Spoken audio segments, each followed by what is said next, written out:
Salut, j'espère que tu vas bien. Donc, on va commencer avec la plateforme VIA. Plateforme VIA, c'est une plateforme, tu auras compris, dans laquelle on peut enseigner en ligne. Je vais te faire deux vidéos pour cette plateforme-là. La première vidéo, donc celle-ci, va comprendre finalement les fonctions de base de la plateforme en soi. La deuxième, on va dans une classe virtuelle et je vais te montrer les étapes principales en lien finalement avec les onglets que tu peux utiliser pour enseigner sur VIA, mais surtout des trucs pratico-pratiques à travers tout ça.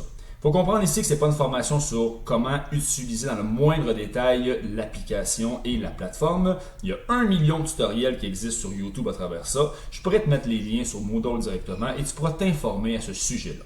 Là, l'important, c'est qu'on regarde les grandes bases ensemble et que si demain matin, tu as besoin d'utiliser la plateforme, tu sois capable de l'utiliser rapidement. Donc, voici finalement l'interface que tu vas voir ici. Il faut que tu rentres dans un premier temps le code d'utilisateur. Donc, tu as un code qui va t'être donné et puis tu as un mot de passe à rentrer.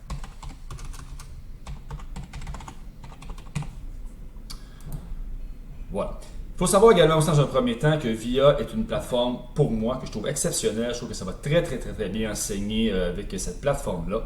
Et puis, il faut comprendre par contre qu'elle est payante. Donc, si votre centre de formation décide d'utiliser cette plateforme-là, eh bien, vous allez comprendre les éléments de base à savoir. Donc, on va regarder tout de suite le menu qui est ici complètement à gauche. Vous avez différentes options. Donc, ici, c'est l'accueil. La première des choses qui serait à faire, c'est de vous assurer finalement que votre connexion, elle est bien.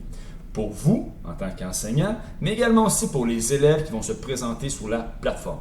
Donc, c'est à faire et à refaire. Je dirais qu'on peut le faire presque à tous les cours.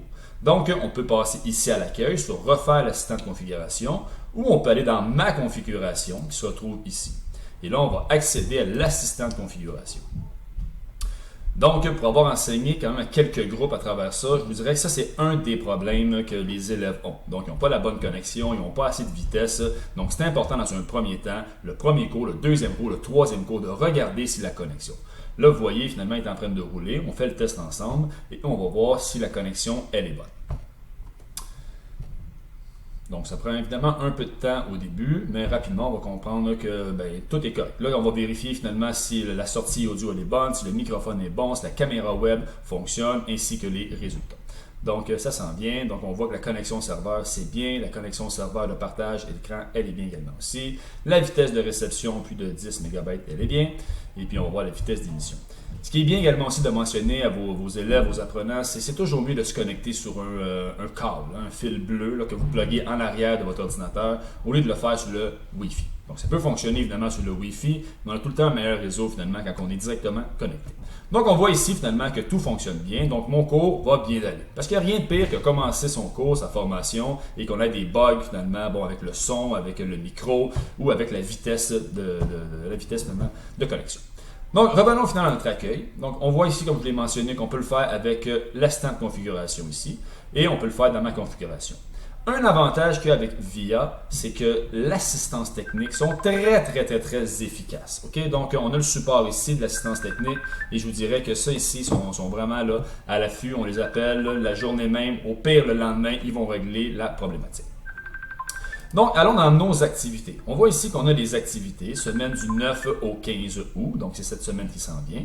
Et on a finalement, vous voyez que j'ai un groupe qui est déjà là. Moi, j'enseigne en lancement d'entreprise, donc c'est un groupe de lancement d'entreprise le lundi et le mercredi en matinée. Et vous voyez ici que je suis dans la zone de préparation. Donc, je vais vous montrer également aussi, ici on a les semaines, vous voyez. Donc, si je fais un retour en arrière ici, on retrouve finalement, voyez, les cours de la semaine dernière. Donc, ce qu'il y a d'intéressant, c'est qu'on peut enregistrer nos formations, nos cours. Ici, dans le cadre qui nous concerne, c'est des formations de 3 heures. Ça veut dire quoi, enregistrer ces cours? Vous savez ce que ça veut dire, mais l'avantage que vous avez avec ça, vous avez un élève qui a mal compris X, Y éléments que vous avez enseigné, c'est facile de dire, retourne dans la section, le cours du lundi, le 3 août, va regarder l'enregistrement ou va regarder les travaux, les exercices que j'ai déposés. Donc ça devient très intéressant. Donc si on clique finalement sur ce cours-là ici, OK, je peux aller voir évidemment l'enregistrement. Donc, je pourrais revisionner l'ensemble du cours. Donc, l'élève ou l'apprenant peut également le faire. Et vous avez également aussi déposé, possiblement, des travaux, des PowerPoint, des exercices que les élèves peuvent faire. Et puis, si vous les faites à même votre cours, mais sachez que les élèves peuvent quand même retourner finalement voir les exercices, si vous avez un absent, peu importe, ils ont mal compris. Donc, il y a plusieurs éléments que vous pouvez mettre à travers ça ici. Et on voit également aussi les participants. Donc, on voit les présences et on voit les absences. Donc, VIA nous le calcule automatiquement. Donc, on voit ici les présences, 2h45. Bon, c'est correct. Ici, c'est des gens qui sont toujours absents parce qu'ils ont quitté le cours simplement là, depuis quand même quelques semaines. Mais on voit finalement les autres ici. Regardez, il restait 57 minutes ici. Donc, on voit que c'est déconnecté. Bon, il y avait des absents et il y a des présents. Donc, vous êtes en mesure finalement de voir les gens qui sont vraiment actifs ou ne sont pas actifs et combien de temps ils sont restés dans la formation. Donc, élément important quand même. Par la suite, il y a les contenus. Donc, vous pourriez déposer du contenu tel que je vous l'ai montré tout à l'heure dans les activités. Je vais vous montrer une autre façon tout à l'heure d'aller déposer votre contenu dans la préparation de votre cours.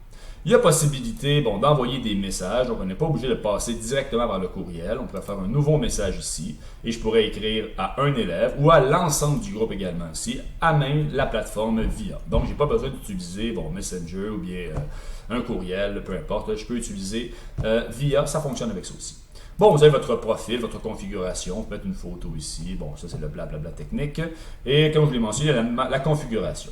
Donc, voilà pour les éléments de base ici de la plateforme en soi. C'est sûr qu'on pourrait pousser plus loin dans le cadre des explications pour ça, mais tel que je vous l'ai mentionné, il y a 1 million de formations sur le web qui existent à travers ça, donc vous pourrez aller les consulter par vous-même. L'important que vous compreniez ici, c'est vraiment la base et le pratico-pratique. Donc, on se revoit dans la deuxième vidéo, et ce qu'on va faire, c'est qu'on va rentrer dans une classe virtuelle.